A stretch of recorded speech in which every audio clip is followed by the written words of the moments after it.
1 Pedro 1, versos 1 e 2.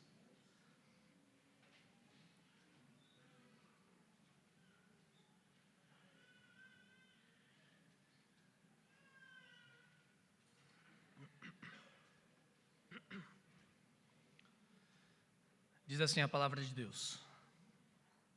Pedro, apóstolo de Jesus Cristo aos eleitos que são forasteiros da dispersão no Ponto, Galácia, Capadócia, Ásia e Bitínia, eleitos segundo a presciência de Deus Pai, em santificação do Espírito, para a obediência e a aspersão do sangue de Jesus Cristo.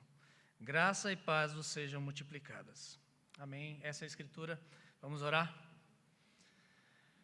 Obrigado, Senhor, porque nós somos incluídos nesse grupo a quem Pedro endereça essa carta. Obrigado porque o Senhor a preservou para nós, para a nossa instrução, para o nosso crescimento, para o nosso fortalecimento na fé, para que sejamos desafiados e transformados pelo Teu Santo Espírito. Faz isso nessa manhã, fala conosco, é o que te pedimos em nome de Jesus. Amém. Estar longe de casa é muito ruim, principalmente quando você passa por um perrengue. Um deles aconteceu comigo lá no deserto do Atacama, no Chile. Eu e a minha aventureira, nós fomos, porque só ela é aventureira, tá? Eu não sou. Eu só vou para essas coisas por causa dela. A gente foi para o Peru e para o Chile em 2015. Foi uma viagem muito legal. Depois da gente conhecer as maravilhas lá dos Incas, no Peru, nós fomos para o Chile conhecer o deserto do Atacama. E lá é espetacular, vale demais você conhecer. Especialmente se você não estiver doente. Eu estava. Eu não sabia. E o Atacama ele é um deserto muito, muito frio, especialmente nos lugares mais altos dele. E a gente foi conhecer um desses lugares, os chamados Geysers del Táchira. O que são geysers? Eles são nascentes termais de água que entram em erupção e ficam jogando vapores bonitos assim, vapores e jatos de água. Eles são lindos de ver. E alguns deles também, em alguns deles dá para tomar banho, nas águas termais.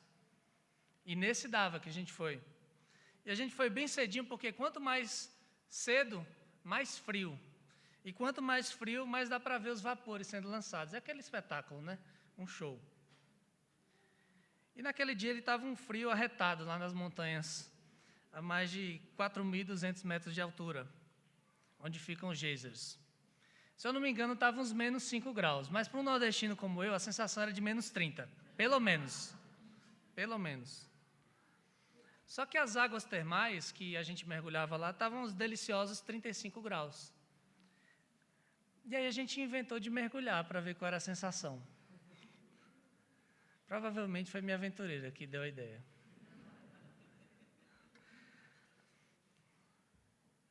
Para tirar a roupa e sentir aquele frio já foi surreal, já foi dureza. E a gente entrou e foi ótimo, mas para sair. Como é que sai? E foram alguns minutos, talvez os mais demorados da minha vida. E eu botei todos os casacos e aconteceu que depois que eu coloquei, eu comecei a sentir um frio. Porque eu estava doente e eu não sabia. E eu acho que eu tive um choque térmico, porque eu não parava de tremer. Eu fui para o ônibus, corri para o ônibus, que era o lugar mais quente que tinha perto, e eu não parava de tremer, fiquei desorientado, tremendo. A gente até atrapalhou a continuação do passeio, teve que voltar para o hotel só para me deixar lá, porque eu não parava de tremer. O resultado, eu fiquei vários dias doente no deserto do Atacama, sem poder conhecer nada. Eu fiquei na pousada, doido para voltar para casa, mas eu não podia voltar para casa porque a minha passagem estava para alguns dias depois. E eu queria pelo menos sentir o meu conforto. A gente já estava viajando há mais de 2 semanas e eu não sou lá muito aventureiro, quem me conhece sabe. Então tudo que eu queria era o meu conforto, conforto da minha casa, mas eu tinha que ficar lá até o dia de voltar. Eu tinha que esperar pacientemente até o dia de voltar. Pelo menos até eu melhorar um pouco, e foi muito tenso. Algo semelhante aconteceu com esses irmãos que Pedro estava escrevendo. Pedro resolveu escrever uma carta para esses irmãos que também estavam passando por apuros longe de casa, assim como eu passei. Mas a diferença é que eles estavam vivendo nas suas próprias casas. Só que as dificuldades que eles estavam enfrentando não eram tão simples e temporárias como uma virose lá no deserto do Atacama. Eles estavam longe de casa por mais tempo e com apuros piores do que uma virose. E eles precisavam de um conforto, eles precisavam de uma esperança que fizesse com que eles aguentassem firmes até o dia deles voltarem para casa. E Pedro, ele resolveu escrever essa carta para o bem deles e para o nosso bem também, para nós aprendermos a esperar nos dias ruins. E é isso que nós vamos começar a estudar hoje. Em resumo, o sermão de hoje nos mostra que o Deus Trino nos elegeu para nós desfrutarmos de uma aliança com Ele. Deus Trino nos elegeu para nós desfrutarmos de uma aliança com Ele. Nós vamos ver isso em 2 pontos. E o primeiro deles é que o Deus Trino elegeu um povo disperso, espalhado pela terra. Acompanhe comigo de novo o verso 1. Pedro, apóstolo de Jesus Cristo aos eleitos que são forasteiros da dispersão no Ponto, Galácia, Capadócia, Ásia e Bitínia. Nós estamos começando a estudar aqui a primeira carta de Pedro, e as primeiras palavras dela revelam quem é o seu autor. O apóstolo Pedro, um dos 12 que foram chamados por Jesus para caminhar com ele lá no seu ministério na Galiléia e depois na Judéia, e também para fundar a sua igreja em seguida. E Pedro escreveu essa carta quando ele já estava no final da sua vida, lá em Roma, entre os anos 60 e 65, depois de Cristo, e pouco tempo antes dele ser martirizado pelo imperador Nero, como conta a história. E veja como é que Pedro se denomina na carta. Ele não se autodenomina apóstolo, como alguns insistem em fazer hoje em dia. Pedro diz: eu sou apóstolo de Jesus. Hoje em dia as pessoas fazem, qualquer pessoa faz, muitos fazem, de maneira contrária ao ensino da Escritura, dizendo que eles são apóstolos de Jesus. Não, não. A Escritura diz que são apóstolos apenas os 12 chamados por ele. Mais Matias, que substituiu, Judas, que o traiu, mais Paulo, que foi chamado tardiamente. Só. Acaba aí a lista. E Pedro era apóstolo de Jesus. Foi o próprio Cristo que o comissionou para isso, para exercer esse papel. E veja que ele não diz que ele era o apóstolo. Ele diz: eu sou apóstolo. Pedro, ele se vê no mesmo nível dos outros apóstolos. Ele não se apresenta: olha, eu sou o apóstolo, ou o líder dos apóstolos, o principal apóstolo. Não, esse ensino é errado. Não, Pedro era mais um deles.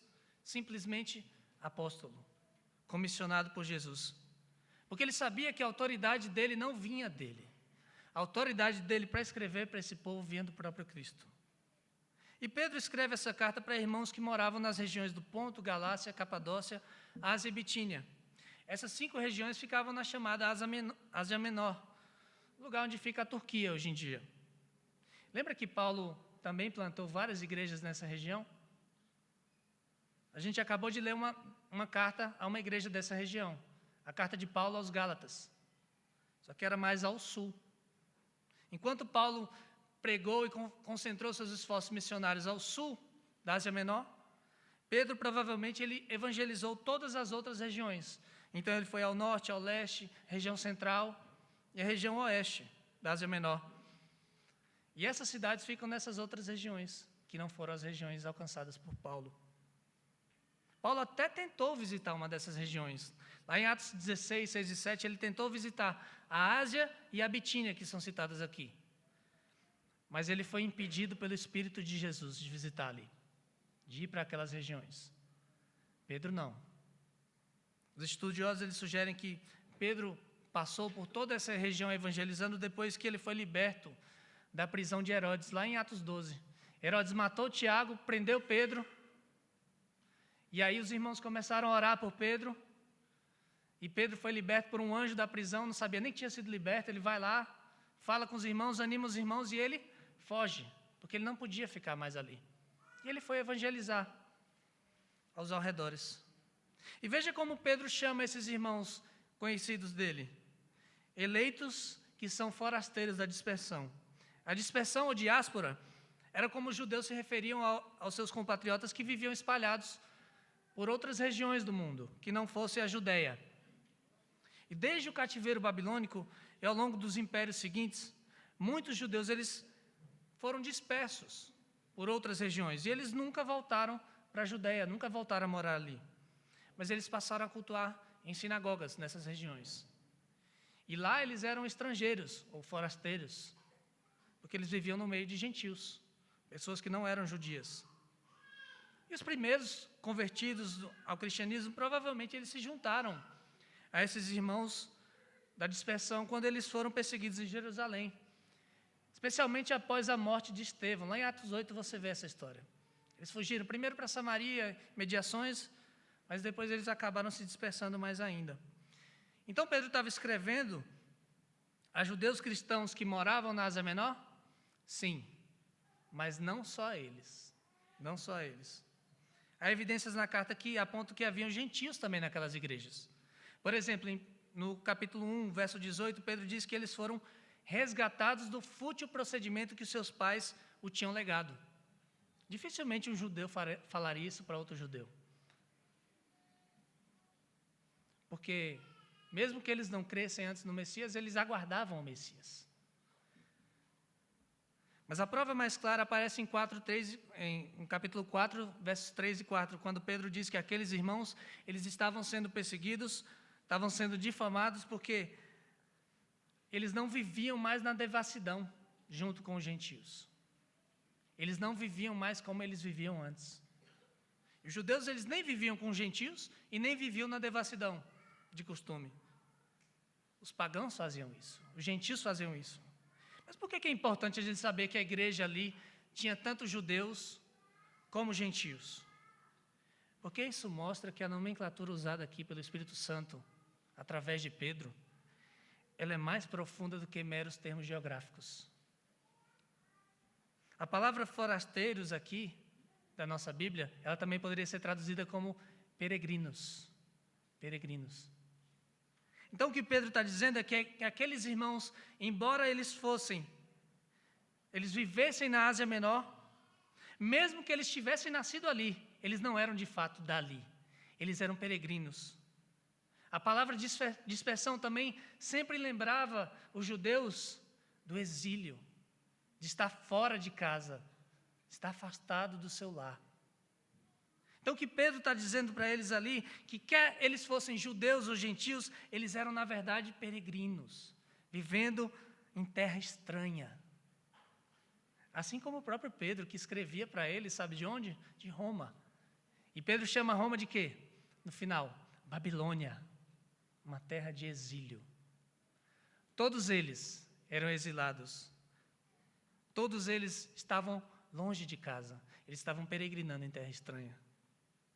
E o que os unia como um povo não era, então, a sua nacionalidade, mas era o fato de todos eles serem eleitos de Deus. Por isso que ele fala, eleitos de Deus. O Senhor escolheu esses irmãos independentemente da origem étnica, mesmo independentemente de onde eles moravam, de onde eles tinham nascido, e os alcançou onde eles estavam. Todos eles faziam parte do povo do Senhor espalhado pela terra. Todos eles eram peregrinos vivendo em terra estranha. E Pedro faz questão de citar essas duas realidades daqueles irmãos para que eles relembrassem quem eles eram. Era importante para eles naquele momento. Primeiro, eles eram forasteiros. Mesmo na sua terra natal, eles eram forasteiros. Eles não se comportavam e não era esperado deles que eles se comportassem como outros cidadãos daquela terra. Porque eles eram cidadãos dos céus. E era por isso que aqueles irmãos estavam sofrendo, eles estavam sendo perseguidos. Nós vamos ver mais à frente na carta que aqueles irmãos sofriam a perseguição, claro, ainda não uma perseguição generalizada, mas perseguição tanto dos judeus como dos próprios gentios, eles sofriam. E Pedro estava ecoando aqui as palavras de Jesus Cristo, lá em João 15, 17 e 18, quando ele disse, se o mundo vos odeia, sabei que primeiro do que a vós outros me odiou a mim. Porque se vós fosseis do mundo de Jesus, o mundo amaria o que era seu, como todavia não sois do mundo. Pelo contrário, dele vos escolhi, por isso o mundo vos odeia.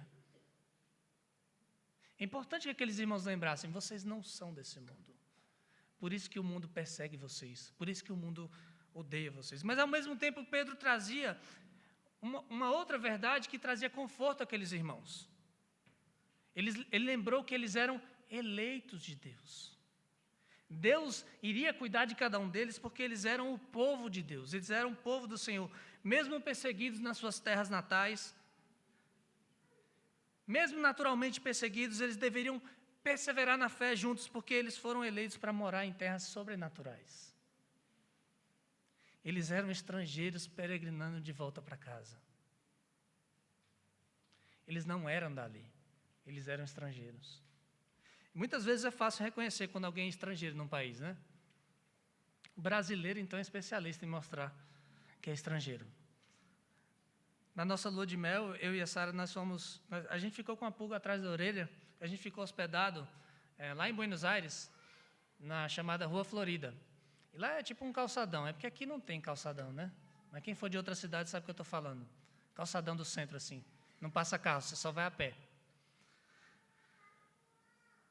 E a gente ficou com a pulga atrás da orelha depois de alguns dias, porque as pessoas reconheciam que a gente não era dali.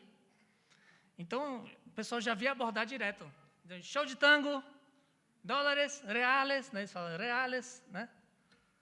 E a gente ficou cansado, né? Depois de uns 3 dias nesse ritmo. E a gente parou para pensar, como é que eles sabem que a gente não é daqui? Como é que eles sabem que a gente é turista? E a gente olhou para as roupas, né? Nada espalhafatoso. Brasileiro sempre se veste espalhafatoso no exterior. A gente não estava, não, espalhafatoso. Estava normal. Então a gente parou e foi olhar as pessoas ao redor. E deu para ver claramente 2 tipos de pessoas ali. Primeiro, os turistas. O que é que eles faziam? Eles andavam devagar, de mãos dadas, olhando as coisas, se maravilhando. E os locais, como é que eles andavam? Eles andavam rápido, geralmente com as mãos... Estava frio, né? A gente foi no inverno. Geralmente com as mãos no bolso do casaco e rápido, sem olhar para nada. Então a gente foi fazer o teste. Nada de mão dada, mão no bolso, olha para baixo, anda rápido. Não deu outra. Ninguém abordou a gente. Ninguém. A gente parecia local. E até o final da lua de mel a gente começou a andar na Florida assim.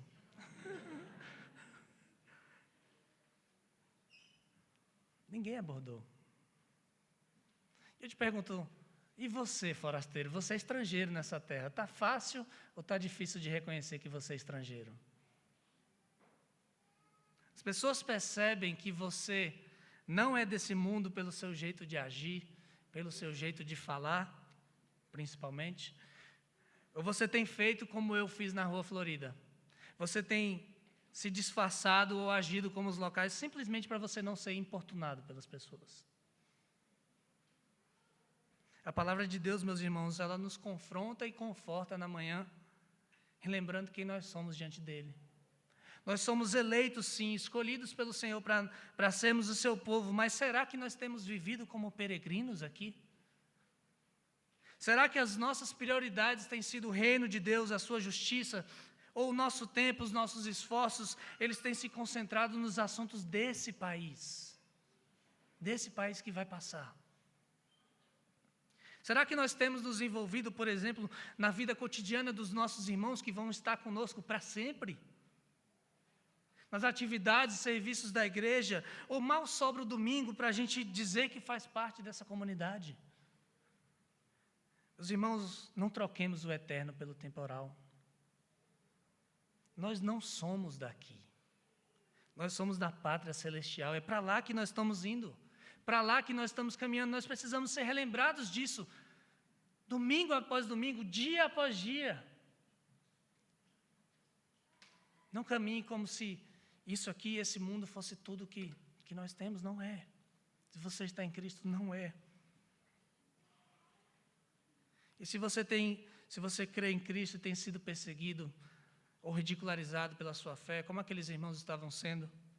Se você se sente um peixe fora d'água nesse mundo, se você tem saudade de uma casa que você nunca conheceu, é porque você não é daqui. Porque você não é daqui. Embora Deus quer que você esteja aqui, agora. Lembre-se, forasteiro, forasteira, não foi por acaso que o Senhor nos colocou onde nós moramos. Não é por acaso que você está em Brasília. Não é por acaso que você está aqui nessa igreja. Não é por acaso que nós estamos aqui nessa vizinhança. O Senhor, Ele quer que nós glorifiquemos a Ele com a missão de anunciar o Evangelho a todos ao nosso redor. Porque os eleitos, eles vão crer. Os eleitos, eles vão se juntar a nós nessa peregrinação. Isso envolve também nós apoiarmos outros forasteiros que têm, mundo afora, divulgado o nosso país e o nosso rei para as pessoas.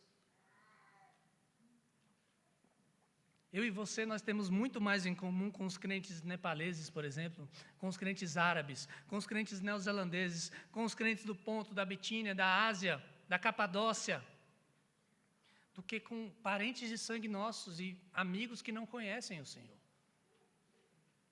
Mesmo que esses irmãos eles estejam em países tão distantes de nós, todos nós nascemos de novo do mesmo país, Jerusalém Celestial. Por isso, nunca se esqueça de orar pelos irmãos. Nunca se esqueça de escrever para eles. Nós temos as redes sociais hoje em dia, todos eles têm. Escreva. Diga, olha, eu orei por você essa semana. Nunca se esqueça de contribuir para o Evangelho, para o avanço do Evangelho, porque quando se completar o número dos eleitos, a peregrinação vai acabar. A peregrinação vai acabar para todos nós e todos nós seremos reunidos em um só lugar. Nós iremos para o lugar que o Senhor preparou para nós. Essa é a primeira verdade que nós precisamos ver nessa manhã. Deus Trino elegeu um povo de toda a terra, espalhado por toda a terra. E a segunda é que o Deus Trino elegeu esse povo para que ele desfrute de uma aliança com ele. Vamos reler os versos 1 e 2.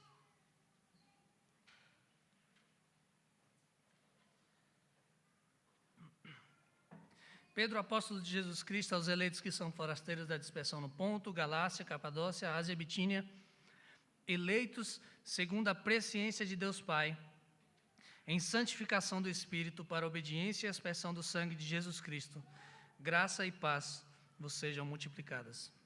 Pedro continua a falar da verdade maravilhosa que seus irmãos da dispersão eram eleitos, sim.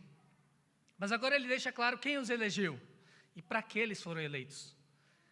A eleição, você viu aqui, é uma obra que envolve toda a Trindade. Pedro diz que eles foram escolhidos por Deus Pai, segundo a presciência dele. E presciência aqui não é tomar conhecimento do que vai acontecer no futuro, para dizer, olha, aquele vai ser eleito porque ele vai crer. Não. Presciência é ter o conhecimento do futuro antes mesmo que ele aconteça. Porque foi o próprio Deus que determinou o futuro. Ele já sabe, ele já conhece. Romanos 8, 29 nos diz que aos que de antemão conheceu, Deus também os predestinou para serem conformes à imagem do seu Filho. A presciência é isso, conhecer de antemão. Ele já conhecia, ele já escolheu, ele já determinou quem seriam. Em Efésios 1, 4 e 5, Deus, o Pai, ele diz que Deus, o Pai, nos escolheu antes da fundação do mundo, nos predestinou para a salvação segundo a sua própria vontade. Não foi por nada que nós faríamos no futuro, não. Foi somente pela graça de Deus, pela sua própria vontade. Mas como é que essa eleição se concretizou na vida daqueles irmãos? Pela obra do Espírito Santo.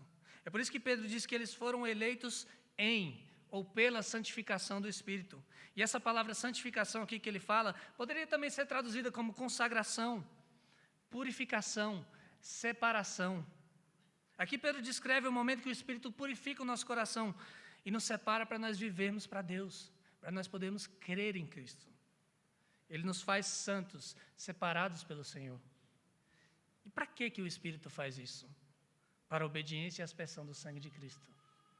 O Espírito nos santifica para que nós possamos obedecer à voz de Cristo, crer e obedecer à voz de Cristo, e para que nós recebamos a aspersão do sangue dele sobre nós. E Pedro aqui, queridos, ele faz uma referência maravilhosa ao Antigo Testamento. Nós lemos aqui mais cedo, em Êxodo 24, dos versos 3 a 8, quando ele diz que aqueles irmãos foram eleitos para a obediência e aspersão, ele faz uma clara referência a esse texto. Ele aponta para a aliança que Deus tinha feito com Israel lá no Monte Sinai. Depois de ouvirem os 10 mandamentos, as diversas leis que o Senhor tinha dado a Israel, Moisés ele vem ao povo e diz a eles todas as palavras que o Senhor tinha dito a ele, todos os estatutos. E o povo responde a sua voz, olha, uma só voz, tudo que o Senhor falou nós faremos. Tudo. E para selar então essa aliança entre Deus e o seu povo, Moisés ele faz um altar de 12 colunas para representar todas as tribos de Israel. E ele oferece no altar ao Senhor holocaustos e sacrifícios pacíficos de novilhos. E ele armazena metade do sangue em bacias. Outra metade ele derrama no altar. E depois ele pega todas as palavras de Deus e escreve num livro. O livro da aliança. E ele lê essas palavras ao povo. E o povo todo, mais uma vez, todo o povo diz, tudo o que o Senhor falou, nós faremos e obedeceremos. E depois que o povo fala isso pela segunda vez, Moisés pega aquelas bacias de sangue, e ele pega o isopo e ele começa a aspergir o sangue sobre o povo. Para selar a aliança. Ele começa a jogar sangue em cima do povo. E ele diz, eis aqui o sangue da aliança que o Senhor fez convosco a respeito de todas essas palavras. Queridos, o que Pedro está falando aqui, inspirado pelo Espírito Santo, é algo grandioso. Ele está dizendo que aqueles irmãos da dispersão, milhares de anos depois, estavam incluídos na aliança do Sinai. Mas agora a aliança não foi selada pela aspersão de um sangue de novilhos. A aspersão foi do sangue precioso do próprio Jesus Cristo. O sangue da nova aliança derramado de uma vez por todas em favor de todos os eleitos. Veja como Deus faz as coisas, o pastor Emílio me lembrou disso. O mesmo Pedro que teve que ser repreendido lá em Antioquia por Paulo, porque não queria sentar e comer com gentios, era aquele que agora, anos depois, no final da sua vida, ele dizia com confiança que judeus e gentios da dispersão estavam incluídos na aliança do Senhor. Olha como Deus faz as coisas. Tudo isso, queridos, só é possível pela maravilhosa obra da Trindade em nosso favor. Deus o Pai escolhe para si um povo espalhado pelas eras, espalhado pelas nações. Deus o Filho se entrega para redimir esse povo, para pagar pelos pecados dele. Derrama o seu sangue na cruz. Perdoa os seus pecados e Deus, o Espírito, vem e sela esse povo, separa esse povo para Deus, para que eles possam viver em aliança, para que eles possam obedecer à voz do Mestre, para que eles possam crer, para que eles possam viver em obediência ao Senhor. Na igreja do Senhor, que se cumprem as palavras de Ezequiel 36, 24 a 27, quando o Senhor diz, tomar-vos-ei de entre as nações, vos congregarei de todos os países, e vos trarei para a vossa terra, então aspergirei água sobre vós, e ficareis purificados. De todas as vossas imundícias, de todos os vossos ídolos, vos purificarei. Dar-vos-ei coração novo, e porei dentro de vós espírito novo. Tirarei de vós o coração de pedra, e vos darei coração de carne. Porei dentro de vós o meu espírito, e farei com que andeis os meus estatutos, guardeis os meus juízos, e os observeis. Não fosse o Deus Trino, nós nunca estaríamos incluídos nessa aliança. Isso é fruto da graça. Isso é fruto da paz que Ele derramou aos seus eleitos. Quando Pedro deseja que a graça e a paz sejam multiplicadas, você não pode multiplicar algo que não existe. Elas já existiam, Deus já tinha derramado. Eles já desfrutavam disso. Eles já tinham sido alcançados pelo favor imerecido de Deus, que os salvou pela obra maravilhosa de Cristo. Eles já desfrutavam de paz com Deus, a plenitude de ter uma vida reconciliada com Deus e uns com os outros, mas eles precisavam que essa graça e essa paz fossem multiplicadas por eles, para que eles pudessem ficar firmes na fé, para que eles pudessem enfrentar os desafios que viriam. E muitos desafios viriam, e assim somos nós também, meus irmãos. Nós precisamos continuamente da graça, da paz de Deus sobre nós, para que nós perseveremos na nossa peregrinação rumo ao Senhor. O bom é nós podermos olhar para a obra maravilhosa do Deus Trino, resumida aqui, E lembrarmos que Deus não muda. Deus não muda. Ele é o mesmo ontem e hoje será para todo sempre. Sabe o que é o melhor? Todos os eleitos, eles estão em aliança eterna com Deus.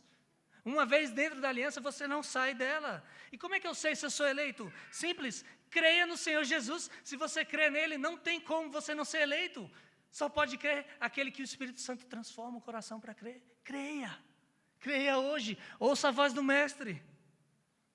Creia nele como seu único e suficiente Salvador. Obedeça a voz de Cristo te chamando para que você seja lavado pelo sangue dele.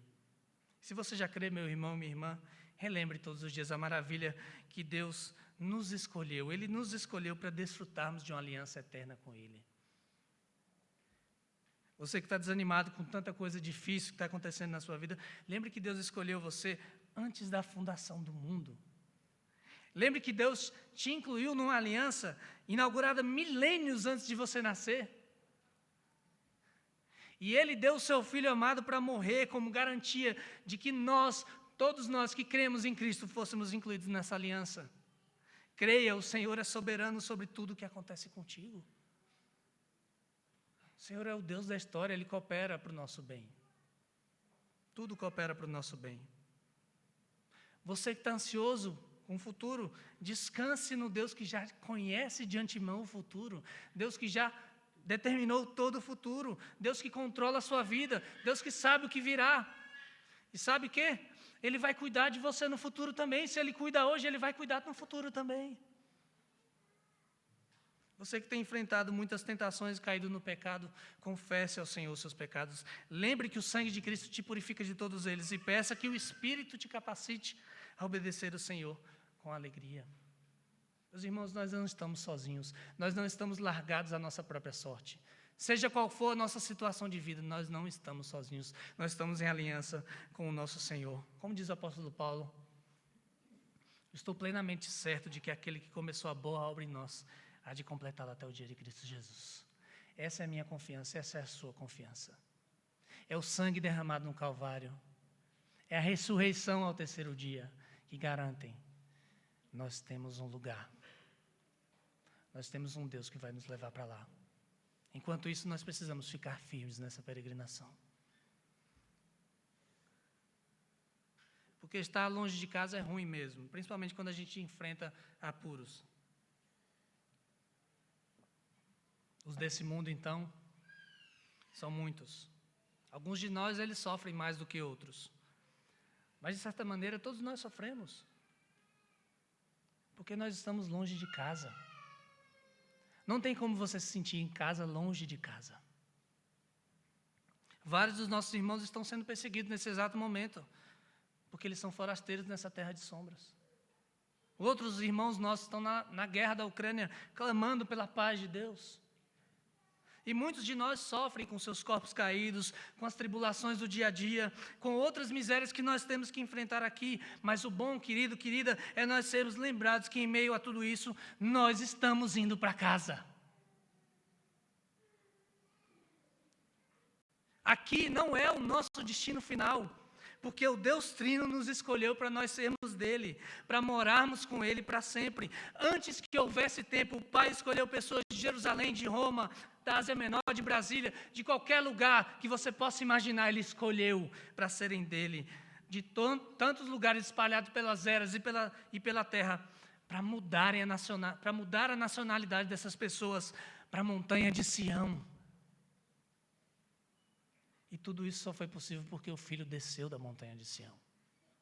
E Ele veio para peregrinar entre nós, para obedecer perfeitamente ao Pai e para aspergir o seu sangue sobre nós, pagando a nossa dívida na cruz e confirmando a aliança. Ele morreu sim, mas Ele ressuscitou ao terceiro dia e Ele mandou o seu Espírito que mora dentro de mim, dentro de você. O selo, a garantia que você é dele, das mãos dele ninguém te tira. Quem tentará contra os eleitos de Deus? Quem? Quem poderá nos separar do amor de Deus? Nada. Nada. E aquele dia na cruz do Calvário foi tão impressionante que a montanha da caveira não parava de tremer. Frente à maravilha do que estava sendo feito ali. E no dia da ressurreição, creio eu que o túmulo tremeu também, para aquela pedra sair da frente. Jesus morreu, sim, mas Jesus ressuscitou. Ele ressuscitou e ele subiu de volta para o Monte Sião, para ser glorificado e para preparar lugar para nós. Eu não sei quantos dias vai durar a minha peregrinação, nem a sua, nessa terra. O que eu sei é que nós podemos aguentar firmes enquanto o dia de voltar para casa não chega. Nós podemos confiar que o mesmo Deus que nos elegeu está conosco e garante que um dia nós chegaremos lá. E um dia, quando chegar o fim da nossa peregrinação de volta para casa, parafraseando as palavras do salmista, nós poderemos dizer ao Senhor: Senhor, bem-aventurado aquele a quem escolhes, que levas a Ti para habitar nos Teus átrios. Deus Trino, bem-aventurado é viver contigo. Nós ficaremos satisfeitos com a bondade da Tua casa, da nossa casa. Vamos orar? Obrigado, Senhor, porque o Senhor está nos levando para casa. Obrigado porque a ressurreição é a garantia de que um dia nós vamos ressuscitar também, Senhor, porque morremos com Cristo. Obrigado porque o sangue dele foi aspergido sobre nós e o Teu Espírito, posto em nós, nos fez crer nisso e nos garante de que nós estaremos contigo um dia na Tua casa, a nossa casa. Obrigado por isso, Senhor. Que aqueles que ainda não peregrinam para o lugar certo se juntem a nós. Que o Teu Espírito Santo toque esse coração. Senhor, traga os Teus eleitos. Que o Senhor volte para nos buscar. Enquanto isso, que o Senhor nos fortaleça na fé. Nos ajude a caminharmos firmes na certeza do Teu amor, do Teu cuidado sobre nós. Em nome de Jesus. Amém. Vamos cantar ao Deus Trino mais uma vez, de pé.